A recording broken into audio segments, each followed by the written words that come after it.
तो तुम लोगों ने डीमन स्लेयर की सीरीज देख ली है एंड डीमन स्लेयर की मूवी भी थिएटर में जाके देख लिया है एंड तुम्हें अभी चाहिए डीमन स्लेयर की तरह ही ऐसी सीरीज जो कि तुम्हारा दिल भी बहलाए एंड उसके साथ साथ तुमको एंटरटेन भी करे। तो तुम्हारा भाई ला चुका है 5 नहीं 10 नहीं ऐसे 15 सीरीज जिनको देखने के बाद तुम मेरे माथे का चुम्मा ले लोगे।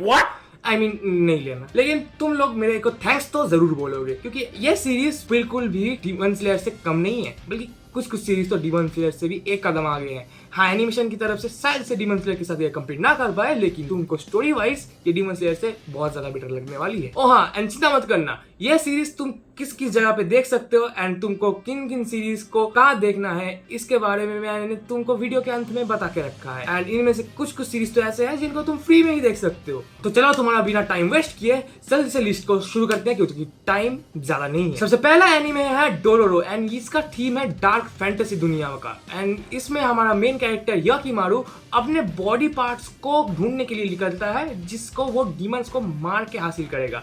एंड इन डीमंस को मारने के लिए उसको किस किस डिफिकल्टीज के अंदर से गुजरना पड़ता है एंड क्यों उसकी बॉडी पार्ट्स उसके शरीर में नहीं है, ये तुमको सीरीज देखकर ही पता चलेगा। एंड अंडररेटेड होने के साथ साथ डीमन स्लेयर से भी काफी ज्यादा मैच्योर थीम ये प्रोवाइड कर दिया तुमको, तो फिर अपने रिस्क में ही ये सीरीज को देखना। एंड सेकंड नंबर पे आते हैं Kabaneri of the Iron Fortress and ये सीरीज तुमको बहुत ही ज्यादा मैच्योर थीम की वाइब देगी क्योंकि ये सीरीज में तुमको अनडेड्स देखने को मिलेंगे एंड इसकी स्टोरी काफी इंटरेस्टिंग होने के साथ साथ तुमको इसके एनिमेशंस में भी काफी ज्यादा इंप्रूवमेंट देखने को मिलेगी क्योंकि इसका एनिमे विद स्टूडियो ने बनाया है जिन्होंने अटैक ऑन टाइटन एंड उसके साथ विनलैंड सागा और ऐसे ही बहुत सारे और भी एनिमे शोज बनाए हैं। भले ही तुमको डीमन स्लेयर की तरह इसमें डीमंस ना देखने को मिले मगर अनडेड देखने को जो कि मिल रहे हैं वो भी बहुत ही यूनिक चीज है एंड अनडेड्स डीमन से तो कम नहीं होते। आई मीन उस दुनिया के लोगों को ही पूछ लो। थर्ड नंबर पे आते हैं रेज ऑफ बाहमुत एंड इसको बनाया है हमारे मापा स्टूडियो ने जिन्होंने chainsaw man, jujutsu Kaisen, Vinland saga and ऐसे ही ना जाने कितने और एनिमेस को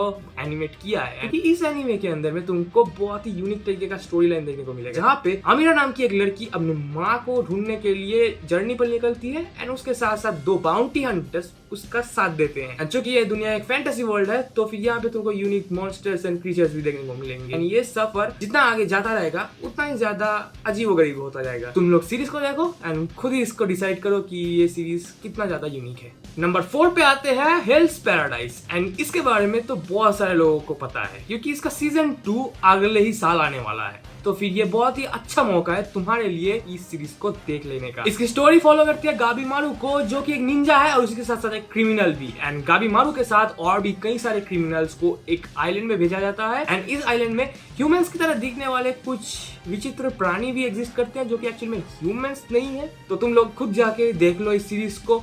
सीरीज में 12 ही एपिसोड्स हैं तो तुमको ज्यादा दिक्कत नहीं होगी, एक दिन के अंदर में यूं देख के खत्म कर सकते। अगले नंबर पे आता है चेनसॉ मैन और ये इस सीरीज का one of the craziest anime तुम बोल सकते हो क्योंकि ये सीरीज फॉलो करता है डेंजी को जो कि एक डेविल के साथ एक कॉन्ट्रैक्ट बाइंड करता है एंड आगे जाके वो बनता है चेनसॉ डेविल एंड ये चेनसॉ डेविल आगे जाके डेविल हंटर्स के साथ मिलकर डेविल्स को हंट करता है एंड इस सीरीज के अंदर में तुमको क्रेजी स्टफ तो देखने को मिलेगी, उसके साथ साथ तुमको वियर्डनेस भी बहुत ही ज्यादा देखने को मिलेंगी एंड चूंकि इसका movie just around the corner आ ही चुका है तो फिर ये तुम्हारी जिम्मेदारी बनती है कि इसको भी देखो एंड डीमन स्लेयर की तरह ही इसको भी थिएटर्स में जाके सपोर्ट दो। चलो क्रेजी स्टफ तो हो गया, लेकिन अभी आते हैं इस लिस्ट के एक डार्केस्ट एनिमे की तरफ एंड ये एनिमे मैं बता दे रहा हूँ कमजोर दिल वालों के लिए तो बिल्कुल भी नहीं। तो जिन लोगों को कमजोर दिल है वो कृपया करके इस एनिमे को स्किप कर जाए। एनिमे का नाम है डेविलमैन क्राई बेबी। अब ये एनिमे डार्क होने के साथ साथ बहुत ही ज्यादा वायलेंट इन नेचर भी है क्योंकि ये एक नेटफ्लिक्स का सीरीज है एंड नेटफ्लिक्स के सीरीज के अंदर में तुमको डार्क थीम के साथ साथ और भी कई चीजें देखने को मिलती है, ये तुमको पता ही है। एंड इसकी स्टोरी आखिर नाम के एक यंग टीनेजर को फॉलो करती है जो कि अपने दोस्त के साथ एक क्लब में जाता है एंड वहां पे जाके उसके साथ कुछ हादसे होते हैं जो कि उसके जिंदगी को पूरी तरीके से बदल के रख देते हैं।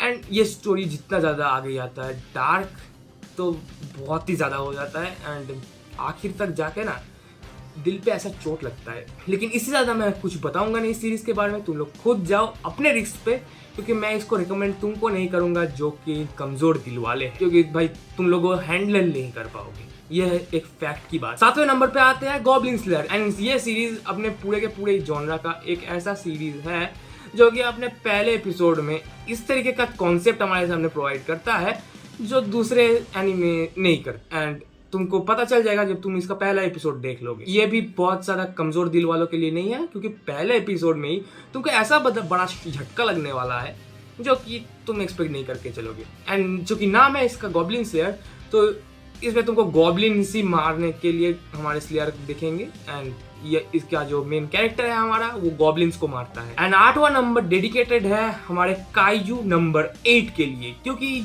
Why not. काइजू नंबर 8 पिछले साल जब आया था तब इसने बहुत ही ज्यादा रिकॉर्ड्स ब्रेक किए थे एंड अपने तरीके का एक बहुत ही यूनिक एनिमे बन के रह गया था, जहाँ पे इसका मेन प्रोटैगनिस्ट बाकी प्रोटैगनिस्ट की तरह यंग नहीं है, जैसे कि हमको दूसरे एनिमे सोर्स में देखने को मिलता है। क्योंकि इस सीरीज का मेन कैरेक्टर एक 30+ ईयर का बंदा है एंड इसको काइजूस की पावर्स मिल जाती हैं एक यूनिक वे में। एंड आगे जाके इस काइजू के पावर से ये दूसरे काइजूस को मारता है। अगर तुमको पता नहीं कि काइजूस कौन है, भाई गॉडजिला देखा है तुमने, ये चीज वही है। बहुत तुमको मजे देंगे। पहला सीजन इसका काफी हार्ड गया था एंड सेकेंड सीजन भी इसका बिल्कुल भी डिसअपॉइंट नहीं करता है। हाँ, पहले सीजन इतना ज्यादा हाइप अप कर दिया था इस सीरीज को कि सेकंड सीजन थोड़ा अंडरवेलमिंग लगता है, लेकिन उसके अलावा इस सीरीज में कोई खामियां मेरे को दिखी नहीं। Next up is sword of the demon Hunter. Story follow करती है जिंटा को, जो कि एक्चुअली में गार्डियन है श्राइन मेडन का। लेकिन इस गार्डियन की लाइफ चेंज तब हो जाती है जब वो फॉरेस्ट के अंदर में कुछ डीमन से अचानक से एक हादसे के दौरान मिलता है। एंड उस हादसे में उसके लाइफ के कुछ क्रूशल चीजें चेंज होती है, जो कि आगे जाके उसके एग्जिस्टेंस को भी हैम्पर करती है एंड उसको बनाती है एक डीमन हंटर। ये सीरीज एक बहुत ही एंटरटेनिंग सीरीज है। अभी तक तुम लोगों ने अगर नहीं देखा है तो फिर जरूर से चेकआउट करो इसको।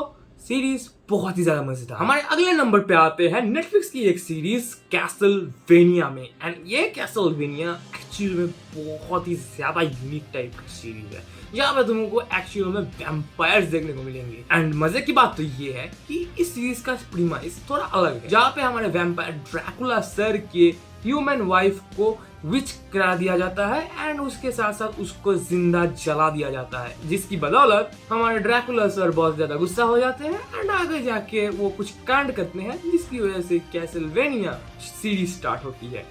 एंड इसका एक बहुत ज्यादा बड़ा चीज मैंने स्पॉइल कर दिया तुम लोगों को, लेकिन तुमको सीरीज में जाके और ज्यादा यूनिक चीजें देखने को मिलेंगी, जो कि इससे भी ज्यादा शौक। ओके, तो अगर तुम लोगों ने वीडियो को अभी तक कंटिन्यू कर रहे हो तो तुम्हारे लिए भाई ने 2 और एनिमे के रिकमेंडेशंस दे के रखे हैं, क्योंकि तुम लोग इतना देर तक हमको मुझे को प्यार देते हो, तो फिर तुम्हारे लिए तुम्हारा भाई इतना तो कर ही सकता है। जहाँ पे 2 एनिमेस के अंदर में पहला एनिमे का नाम है 7 डेडली सिंस एंड दूसरे एनिमे का नाम है टोक्यो गूल। इन दोनों सीरीज की यूनिक बात तो ये है कि ये दोनों सीरीज दूसरे सीजन के बाद एग्जिस्ट नहीं करती है।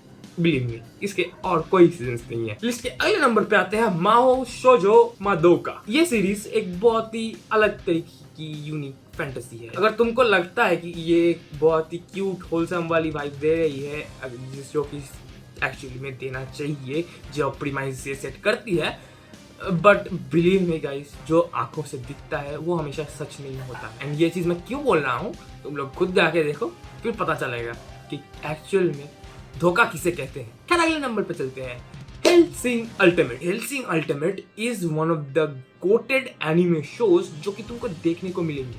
नॉर्मल हेलसिंग की बात नहीं कर रहा हूँ, इसमें 2 सीरीज है अलग अलग तरीके के, एक हेलसिंग और दूसरा है Hellsing Ultimate. And Hellsing Ultimate ही तुम लोग देखना, क्योंकि वो मेन स्टोरी लाइन से कनेक्टेड है। And I don't know why, but लोग इसको लेकर ज्यादा बात नहीं करते हैं, क्योंकि हेलसिंग अल्टीमेट एक ऐसी सीरीज है जिसको लेकर लोगों को बात करनी चाहिए यार। एंड तुमको अगर लगता है कि मेरे को इस हेलसिंग अल्टीमेट, जो कि बहुत ही अंडररेटेड सीरीज है, इसको लेकर डेडिकेटेड एक वीडियो बनानी चाहिए, तो फिर कृपया करके इस वीडियो में 10 लाइक्स दे देना। नेक्स्ट अप, इस साल का नया नवेला दुल्हन हमारा गाचियाकुटा। ये एनिमे एक ट्रैश है, क्योंकि ये एनिमे ट्रैश के अराउंड ही रिजॉल्व करता है। ट्रैश के दुनिया में पला बड़ा है एंड ट्रैश में इसको सीरीज में फेंका जाता है। एंड ये ट्रैश को एक अलग नजरिए से देखता है, क्योंकि इसको पता है कि उन चीजों की वैल्यू अभी भी एग्जिस्ट करती है। हर एक चीज ट्रैश नहीं होती है वो, क्योंकि वो कहावत तो तुमने सुनी होगी ना, किसी के लिए कचरा तो किसी के लिए वो सोना। यही है गाचियाकुटा का मेन पॉइंट। ओके, तो अभी आते हैं हमारे इस लिस्ट के सबसे